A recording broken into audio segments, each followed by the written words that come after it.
आधुनिक भारत में लोगों का विचार बदल गया। पहले जो बातें अजीब लगती थी वो अब आम सी हो गई, जैसे लड़का का लड़की बनना। आजकल बहुत से कॉमेडी शोज में लड़के लड़कियां बनते हैं, आप लोग देख ही रहे। लड़के लड़की की तरह सज धज कर वीडियो बनाते हैं, लेकिन आपको जानकर आश्चर्य होगा कि लड़कों का लड़की बनना सिर्फ मनोरंजन ही नहीं है, बल्कि ये कई आपराधिक घटनाओं को जन्म भी देता है। नमस्कार, मैं हूं आपका रवि किशन। क्राइम स्टॉप के इस एपिसोड में आज की कहानी एक ऐसे ही लड़के की है जो लड़की बनता था, लेकिन लड़की बनकर उसने किसी आपराधिक घटना को अंजाम दिया या खुद किसी घटना का शिकार हो गया। आइए देखिए क्राइम स्टॉप, आप रहिए सुरक्षित।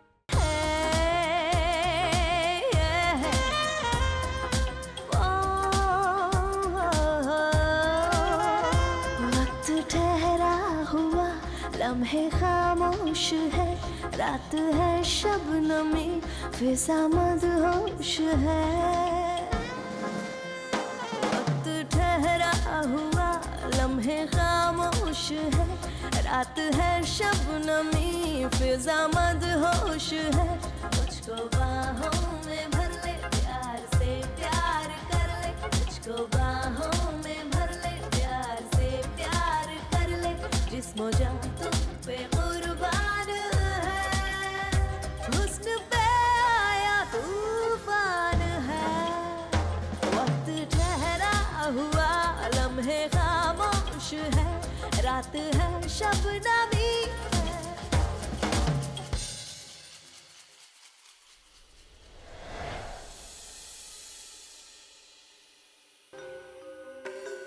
का भैया जी, इलेक्शन आवे वाला बा और रउआ प्रचार प्रसार छोड़ के ई लड़की के पीछे लागल बनी। मन में कोनो हलचल होखे तो बताई ना भैया जी, दिल्ली मुंबई से बोलाई कोनो लड़की के।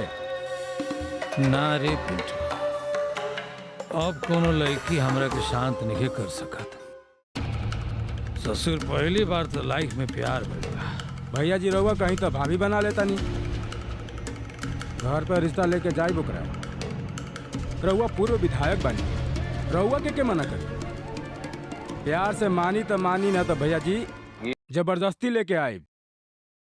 ना ना ना ना, हम तो लड़की की दिल प्यार से जीते के चाहता नहीं।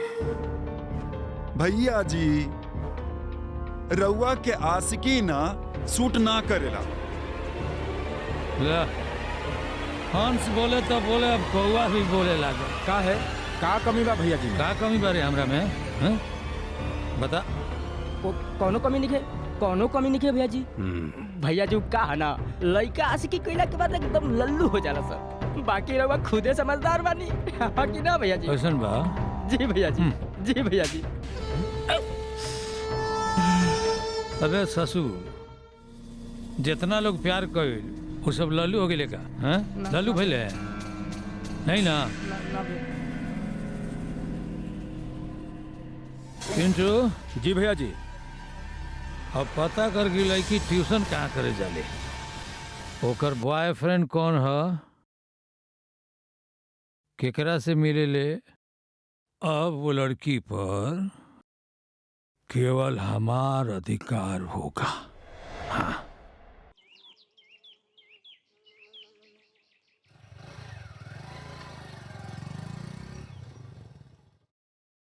अरे भैया जी, अरे और कितना देर इंतजार करब? अब तक क्लास भी शुरू होके वाला बा। हमरा लागत आज भाभी जी आवेला नहीं खी। सही कहते रे तू। का करे के, घर चलल जाओ, भैया जी के जवाब दे दोल जाई। का करब घर जाके? चलल जाए कॉलेज में, प्रिंसिपल से पूछल जाए। अरे भैया जी विधायक हवन, रोड छप लौंडा ना। अभी चल काला वल जाए। ए है ना का बिल भैया? अरे है ना एकरा जाने ले। हाँ, हमरे कॉलेज में पढ़ेला। पढ़ेला? हाँ, ई लड़का बा। का ई लड़का बा? ई लड़का बा, लड़की बन के डांस करेला और लड़की से भी सुंदर दिखेला। का बिल भैया? अरे कुछ ना, जो पढ़। लागत आप लोग में से कौनो के दिल ला गइल बा एकरा पर। जब लड़की बनेला ना तो सबके दिल आ जाला एकरा पर। है भग। तो भैया जी अब का कल जाई? चलो सन।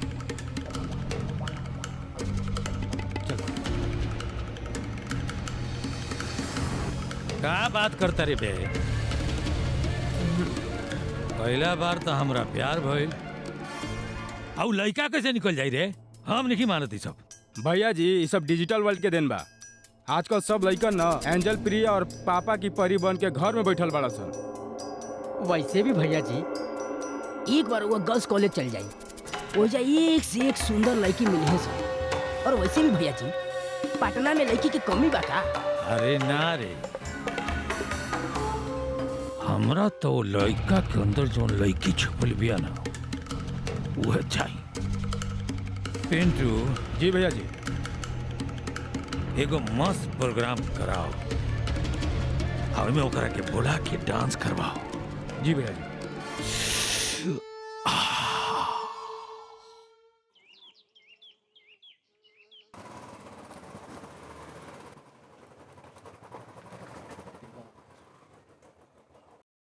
गुड्डू जो बुलाओ एकरा के। अभी बुलाते हैं भैया जी।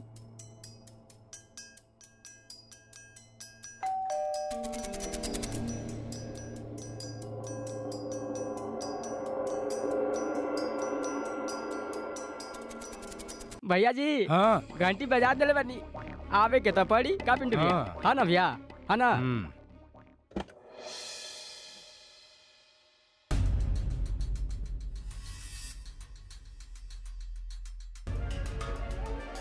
जी कहीं। नीलेश तोरे नाम है? जी हाँ, का बात भाई? भैया जी के जानता रे, पूर्व विधायक ब्रिजकिशोर यादव जी। जी हाँ, हमनी के कॉलेज में चीफ गेस्ट बन के आल रहलन, हमनी के वार्षिक कार्यक्रम में। मिलल चाहत रन तोरा से। हमसे काहे? अरे घबराओ मत, वहाँ डांस देखले रहन, बड़ा अच्छा लागल उनका। तहरा को उपहार देवल चाहता रन।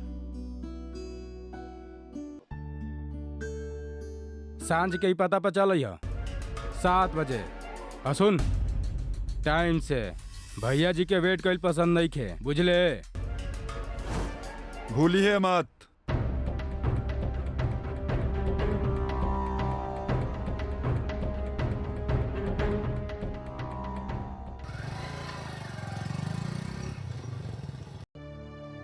अरे ये के लोग रहे? वो पूर्व विधायक का आदमी रहलन, हमनी के कॉलेज में चीफ गेस्ट बन के आल रहलन, हमनी के डांस के बीच में अइलन और देख के चल गइलन। उनकरा के बहुत अच्छा लगल, मिले खातिर बुलौले बाड़े। का करी पापा, जाई या ना जाई? चल जाई तो केहू से मिले में दिक्कत ना हो खेला, बस ज्यादा मेल जोल मत बढ़ाइया। नेता लोग से दोस्ती और दुश्मनी बहुत भारी पड़ेला, समझला ना?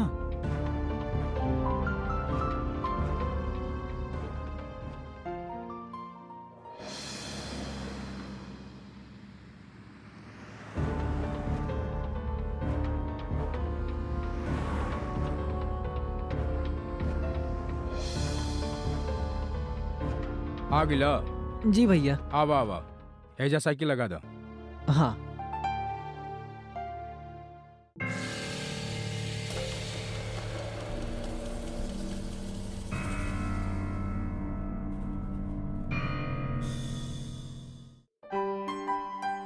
आवा आवा।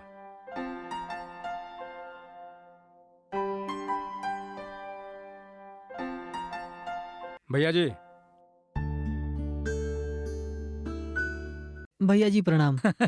आइए आइए आइए, हम आप ही के इंतजार करत रहनी। कहा नाचे, हम तो आपकी दीवाना हो गए बानी। बस ऐसे ही टीवी पे देख देख के सीखले हैं। इतना बढ़िया डांस करला तो टीवी में काहे नहीं ट्राई करत? भैया जी ऐसा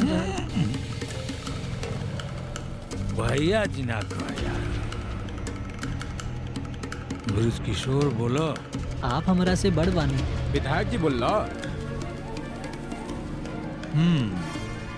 विधायक जी टीवी पे आवे के शौक नहीं खे, 12 पास करे के बाद हमें आईएएस का तैयारी करे के है, और डांस तो हम शौक खातिर करेली।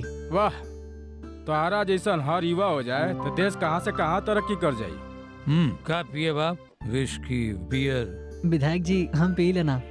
कौनो बात ना, अब हम जबरदस्ती ना न करब आपके साथ। हम तो आपके डांस देख के ही पागल हो गए बनी, समझ ली। वैसे आपके खातिर हमरे पास एक इनाम बा। सप्रेम भेंट मात्र 51,000 का। सॉरी विधायक जी, हम ले ना सकीला। प्यार से देवल गिफ्ट माना ना करे के चाहिए। रख लो। हाँ, अरे रख ली।